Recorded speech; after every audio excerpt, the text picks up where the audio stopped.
Sosok Ardhito Wijaya, Wabub Lampung Tengah yang sidak ke kantor kecamatan pernah viral karena joget saat pandemi. Sempat viral aksi inspeksi mendadak yang dilakukan Wakil Bupati Lampung Tengah Ardhito Wijaya di salah satu kantor kecamatan. Kini sosok Ardhito Wijaya pun jadi sorotan. Ternyata ia merupakan mantan dokter dan pernah viral karena sebuah kasus sebelumnya. Sebelumnya, viral video Ardhito Wijaya sidak di kantor kecamatan Pubian saat jam kerja, namun tak ada satu pegawai pun di sana. Wabub Ardhito sudah berusaha mencari ke sejumlah ruangan, namun tak kunjung mendapati pegawai yang berkantor.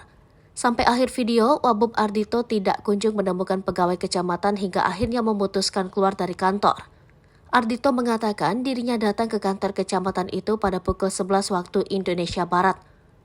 Di sini memang saya masuk tidak ada yang satupun pegawai, tidak tahu pada kemana, katanya, dikutip dari video yang juga diunggah akun TikTok Barak Kodam.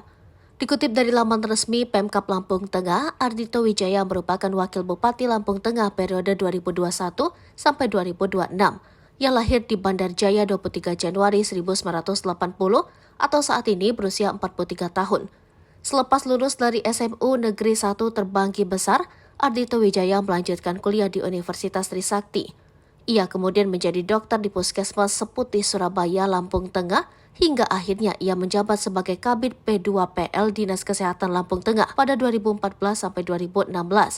Selain menjadi dokter, Ardhito Wijaya juga aktif berorganisasi. Ia pernah menjadi Ketua AMPI Provinsi Lampung pada periode 2017-2022.